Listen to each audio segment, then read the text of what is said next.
Konglomerasi perusahaan yang didirikan oleh Thomas Alva Edison ini umurnya udah ratusan tahun. Dan sejak 2021 punya ambisi untuk split their company kepada 3 fokus. Apa alasan dibalik itu semua? Kenapa mereka mau pecah perusahaan mereka menjadi 3? Apakah mereka terlilit hutang sampai mau bangkrut sampai ditinggal para investornya? Atau ini emang strategi mereka untuk membuat semuanya terlihat baru? Pastiin lo tonton sampai habis monolog kali ini. Kita kasih solusi. General Electric atau yang sering disebut GE ini adalah bentukan dari hasil merger di tahun 1892 dari Edison General Electric Company dengan Thomson Houston Electric Company. Sejak kemunculan perusahaan ini di kala itu, banyak peneliti yang mengembangkan perangkat listrik untuk berbagai macam kebutuhan. Hal ini juga menjadikan GE Company mendapatkan lebih banyak paten selama bertahun-tahun daripada perusahaan-perusahaan lain yang ada di Amerika Serikat. Dan menurut yang gue baca di Britannica.com, peneliti dari GE ini udah menghasilin produk inovatif yang menjadi dasar dari alat-alat elektronik canggih di masa sekarang. Contohnya kayak X-ray machine, giant electric locomotive, the first electric toaster, sampai lampu bohlam pertama yang ditemukan sama Thomas Alva Edison juga dirancang di lab GE yang ada di Menlo Park. Dalam perkembangannya, GE tumbuh menjadi gurita bisnis yang mencakup bidang medicine, aviation, financial services, sampai flagship media. Konglomerasi bisnis ini tentu bikin General Electric jadi company yang besar, tapi seberapa besar sih dan apa tolak ukurnya? Ketika di bawah kepemimpinan Jack Welch di tahun 80-an, GE merombak ulang terkait dengan managerial timnya. Untuk merambah ke bidang financial services, Jack secara agresif nge-cut lebih dari 1/4 pekerjaan yang ada di GE selama 4 tahun pertamanya menjabat sebagai eksekutif. Dan si Jack ini jadi mempelopori praktek pemecatan 10% karyawan dengan peringkat terendah dalam review internal setiap tahunnya. Dan praktek ini jadi diikutin di perusahaan lain termasuk Amazon. Tapi emang selama si Jack Welch ini menjabat, which is dari tahun 1981 sampai 2001, harga saham GE sempat melambung tinggi. Ditambah lagi dari artikel yang dirilis oleh GE di websitenya mereka ketika di tahun 1981, harga saham perusahaan mengalami kesulitan dan market cap-nya berada di 14 miliar dolar. Dan ketika Jack pensiun 2 dekade kemudian, nilainya mencapai lebih dari 410 miliar dolar. Jack punya visi bahwa GE adalah sebuah mesin yang membawa perusahaan dengan cepat dan besar dan memungkinkan untuk karyawannya bekerja secara cepat, sederhana, dan penuh dengan percaya diri. Dan Jack ini punya strategi Six Sigma yang berfokus pada peningkatan efisiensi, kualitas, dan kepuasan pelanggan yang mengarahkan pada hasil inovasi yang lebih sukses. Lebih jelasnya, Six Sigma ini merupakan filosofi manajemen yang bertujuan untuk meningkatkan proses dan mengurangi cacat atau kesalahan hingga mendekati kesempurnaan. Jack mengaplikasikan teori Six Sigma ini khususnya terkait dengan manajerial keuangan. Dia menekankan pentingnya mencapai hasil yang nyata seperti penghematan biaya, pertumbuhan pendapatan, dan peningkatan profitabilitas melalui proses-proses peningkatan dari proyek yang dikerjakan. Dan dengan tegas, Jack juga menetapkan target yang sulit termasuk keharusan agar semua bisnis GE jadi yang pertama atau kedua di pasar mereka, baik itu mesin jet, plastik, lokomotif, financial services, sampai broadcasting. Tapi despite dari peningkatan saham dan hal baik lainnya ketika dipimpin sama Jack, GE ini juga dikenal karena sering memanipulasi laporan keuangan. Akibat dari ini, pada tahun 2009 GE harus membayar denda sebesar 50 juta dolar kepada Securities and Exchange Commission. Nggak cuma itu aja, Great Recession yang terjadi di tahun 2008 juga memberikan dampak untuk General Electric. Saham perusahaan turun 42% sepanjang tahun itu. GE Capital yang bergerak di bidang financial services yang dimiliki GE ini juga terdampak langsung ketika resesi ini terjadi, yang menyebabkan kerugian secara signifikan. Melemahnya permintaan untuk produk dan layanan industri di masa resesi juga yang menyebabkan melemahnya saham perusahaan pada saat itu. Pada tahun 2009, perusahaan memangkas dividen tahunannya dari 1,24 dolar menjadi 0,82 dolar atau 82 sen per share. Nah, pada masa Great Recession ini, GE mau nggak mau harus mengevaluasi kembali strategi bisnisnya dan fokus pada peningkatan efisiensi dan profitabilitas. Salah satunya dengan cara restrukturisasi dan terpaksa memecat sebagian dari karyawannya. Posisi CEO kemudian diisi oleh Henry Lawrence Culp atau akrab sebut Larry Culp yang memiliki strategi untuk divest beberapa saham untuk mengurangi hutang yang dimiliki oleh GE. Dengan strategi ini, GE berhasil menaikkan harga sahamnya sebesar 53% pada tahun 2019. Sementara itu, GE Aviation yang pada tahun 2019 menjadi pemasok revenue terbesar dan paling profitable dari GE sampai mengalami downfall ketika pandemi melanda, yang membuat GE mulai memberhentikan 10% tenaga kerjanya di Amerika Serikat pada bulan Maret 2020.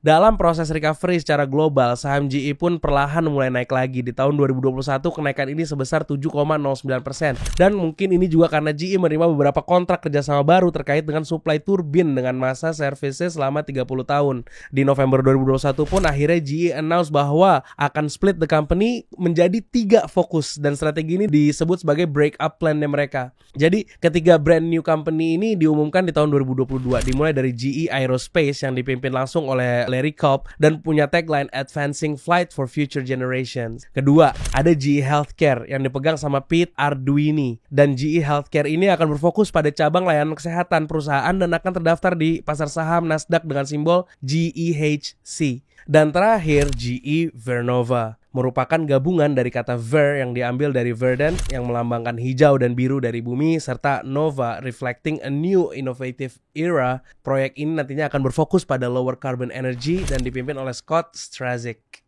Emang tujuan dari pemecahan jadi 3 perusahaan ini tuh buat apa sih, dan dampaknya gimana gitu. Jadi 3 pecahan perusahaan ini punya misi akan menjadi pemain dominan di bidangnya masing-masing, dan ketiganya akan memiliki peringkat kredit yang layak untuk diinvestasi. Dan ini udah terjadi di GE Healthcare. Menurut artikel yang dirilis oleh Barron's, GE Healthcare yang udah punya 50.000 pekerja dan udah jadi company yang independen. Dan penghasilannya sendiri ini udah cukup fantastis. Di tahun 2023 udah menghasilkan penjualan 19,6 miliar dolar dan naik 7% dari tahun ke tahun. Dan nilai sahamnya mencapai 91,92 dolar per share. Dan GE Aerospace juga shows no signs of slowing down nih, soalnya ada lebih dari 40.000 mesin buatan GE Aerospace yang terpasang di pesawat komersil serta terpasang di 26.000 pesawat militer. Terlebih lagi, mesin-mesin ini kan butuh perawatan dan servis ya. Ini menjadikan profit after sales-nya GE Aerospace mencapai 32 billion dollars, lebih profitable dibandingkan jualan equipment baru. Lain halnya lagi dengan GE Vernova nih. Perusahaan yang satu ini sempat menghadapi isu yang berkaitan dengan angin. Ya, GE Vernova ini bergerak di bidang renewable energy yang salah satu energinya diambil dari angin. Nah, si GE Vernova ini memproduksi mesin turbin yang dipasang di kincir angin raksasa. Kebangkitan GE dengan nge-break up jadi 3 fokus perusahaan ini sepertinya menjadi langkah yang tepat banget sih gitu. Larry Culp berani merubah komposisi perusahaan dari diverse business menjadi lebih terfokus. Semata-mata awalnya juga ini untuk nyelamatin perusahaan yang hampir collapse. Jadi sebenarnya strategi yang dipakai sama Larry Culp ini bagus sih, dan gue nerapin juga di perusahaan gue sendiri. Sebelum kasih solusi ini seperti sekarang ya, fokusnya kita dulu tuh terbagi menjadi ada 3 atau 4 line bisnis, tapi di dalam satu perusahaan dan dikerjain semuanya sendiri. Kita punya kasih solusi as media, kasih solusi as aplikasi yang pertemukan antara graphic designer, videographer, artinya pembuat konten dengan para jasa-jasanya, dengan para demand atau pasarnya yang menginginkan membuat sebuah logo, membuat sebuah video atau membuat sebuah graphic design, apapun itu bentuknya, membuat poster dan lain-lain segala macam, kita pertemukan di aplikasi tersebut. Terus kita ada juga umroh dengan nama kasih umroh. Kita juga ada agency namanya Angkat Tinggi. Semuanya dikerjain sendiri. Saya pada akhirnya, karena alhamdulillah kita belajar sama Coach Rene Suhardono. Waktu itu Coach Rene itu bilang sama kita untuk coba pisahin antara 3. Ini strategi yang luar biasa sih. Menurut gue perubahan yang simple ini di manajemen kasih solusi ini membuat kasih solusi yang dulunya gak pernah profit selama 2 tahun menjadi profitable sampai saat ini. Jadi perusahaan yang profitable, alhamdulillahirrabbilalamin. Hanya dengan strategi ini, ya ini memisahkan antara rock, pebbles, dan sands. Rock, batu, pebbles, kerikil, sands adalah pasir-pasir. Jadi gue disuruh imagine sama Coach Rene semua bidang di perusahaan gue ini menjadi rock, pebbles, dan sand. Dimana saat ini gue pengen tahu mana yang jadi rock dan prioritas utama lo, dan mana yang jadi pebbles lo, dan mana yang jadi sands lo, yang mana yang jadi pasir-pasir itu. Dan lo harus penuhin ini Renat di dalam satu buah wadah botol. Kalau kita masukin sands duluan, pasir duluan, lalu kita masukin kerikil, lalu kita masukin rocknya, maka rocknya gak bisa memuat. Karena apa? Wadah itu udah terlanjur penuh. Tapi kalau kita masukin rock duluan, lalu kita masukin pebbles untuk mengisi ruang yang ada di sekitar rock, lalu kita masukin sands untuk menutup semuanya, maka lo bisa kerjain semua. Nah, makanya lo harus pilah mana yang jadi rock di perusahaan lo itu adalah prioritas utama lo, mana yang jadi pebbles itu adalah prioritas setelahnya, dan mana yang jadi sands itu adalah prioritas yang paling terakhir. Dengan gue melihat fokus dengan prioritas ini, akhirnya gue pecahlah perusahaan gue menjadi 4 perusahaan. Solusi sebagai media, bener-bener fokus pada media, semua permodalan, semua tenaga, semua fokus dikerahkan untuk membesarkan media Kasih Solusi. Nah, yang kedua Kasih Umroh. Untuk Kasih Umroh ini sendiri juga akhirnya dihandle sama orang yang memang handle di bidang itu, nggak dikerjain lagi sama tim internal, tapi di bawah naungannya Kasih Solusi. Nah, yang ketiga 360 Business Blueprint. 360 Business Blueprint ini adalah salah satu bidang yang dulu kita sering bikin workshop dan lain-lain segala macam untuk bisnis edukasi. Nah, di bisnis edukasi bisnis ini akhirnya kita kerjasama dengan dua perusahaan ini, Zahir dan Ilmu Keuangan,